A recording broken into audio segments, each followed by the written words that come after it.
a while. And so we're seeing that the rain will find, water will find a way. So if you want to know more about how that water works, you're hearing watersheds, drainage basins, all these terms. The Manatee County Water Atlas that's done by the University of South Florida is a phenomenal resource that will define those terminology. It'll tell you about water quality. It will talk about those impaired waterways that Mark was talking about. It'll give you a lot of that information. There's also the Southwest Florida Water Management District.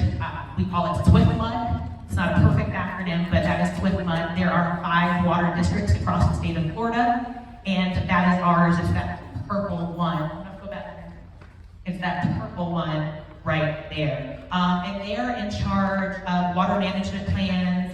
They do the investigations. They provide the permitting. So if you think that Salt Meadows or someone, if their runoff is what's causing you to flood and it's never flooded before, it is SWIFMUD who should be doing that investigation. You can pull their permits. They have to get permission to build their retention and their detention ponds and all of that. And you can actually go on their website. I took a screenshot. Those green areas all were required a permit. And you can pull up the permits, see what they were allowed to do. And then if you need someone to help you read that, send me an email. And you can talk to someone and say, actually, like Dalton was saying, that retention pond did not do as it's supposed to. It's clearly not to code. And figure out what's going wrong, why those surrounding communities maybe are causing an issue. Next picture there. They also have incredible floodplain maps. This is a map, you can see 675 is the road kind of goes in the center. You can see curving right through all of the yellow. There you go, right there. And you can see the yellow is all floodplain, and then the red below it are new development areas. So a lot of people don't know if they're new to this area that, hey, these new developments are built in floodplains. Yes, it's trying to lift you up, but the water still has to go somewhere. So to know who's in a floodplain, I think that kind of explains a lot. And then FEMA, in addition to providing disaster relief, they're also the ones that affect our flood insurance, and they come up with the flood maps. One of the interesting things that's been pointed out by a lot of community members is some of those maps have been updated since 2014. The one I pulled up here, it shows that it was last revised in 2021, but the topography changes, the elevation is changing as all these new subdivisions are building up a lot higher, and we're not seeing that these updates are happening in real time. So when the county has to decide its project and have a negative impact on surrounding communities, if they don't have new data, how are they going to know what's actually going to impact the properties and the lives of the people already there? So you can see, again, I mean, we have all of that flood AE and flood zone A are the teal color, and then you have a regulatory floodway, and character shows 675, I think it is running. That is 675 up there, and that's that new community. I think that's where like North River Animal Hospital is right in the center, near the top there. So understanding the topography, the flood areas, if you want that, you can find that by looking here. Next. And then finally, if you want to know what's coming next in your backyard, a lot of us are really concerned about the proposed Pope Ranch project. We'll be posting about this all weekend on East Manatee Preservation's Facebook page.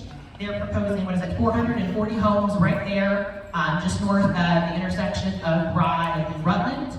The timing seems a little tone deaf, if you ask me. Obviously, we are not prepared for these kinds of rains. We've got some amazing community members and resources in the audience.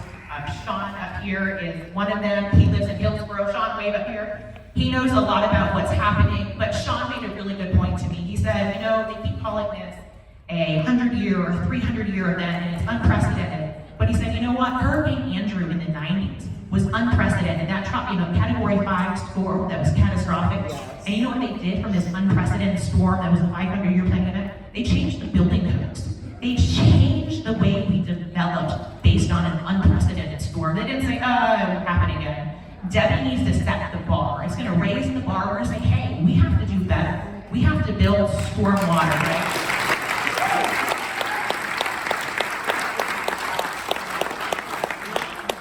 We have to plan our stormwater. We have to approve new development, knowing how they are going to impact the properties and the people that are already there. This is ruining lives and businesses every day right now. So if you want to know more, you're welcome to ask me, but there's a website, and I created a tiny URL. You can see every new development property that's been approved or might be approved. They're all there in red. Then if you click one, you zoom in on Pope Ranch there, and it says ACA Deep Link. That will give you every single document that developer or builder has had to submit to the county. Every piece of correspondence with the county, every environmental report, traffic report, site plan. You can see all of it. So some of the maintenance records that it has to do with stormwater, you can find in the ERP reports. You won't find most of those. You can see the construction plans, you can see how big the sewage and the drainage facilities are going to be, the pipes, but not necessarily the maintenance. And these are primarily for new things that are being developed.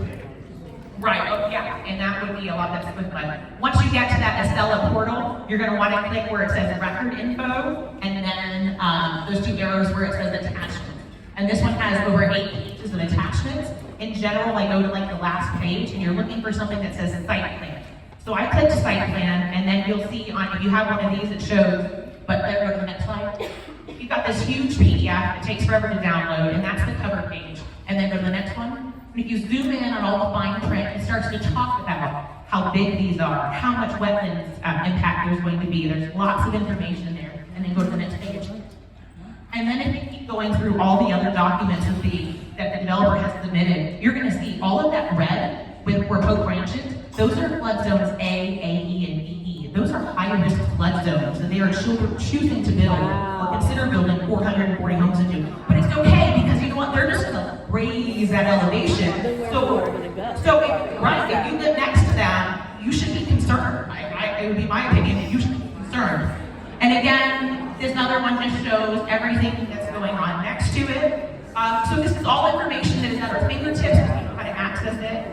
And then I'm not going to go over it, but if you want to speak at a Board of County Commission meeting, they're generally Tuesdays and Thursdays at 9 a.m. Most of us have jobs and lives, but you can call in now. You can put that thing on in the background on YouTube, and when they get to your item, call in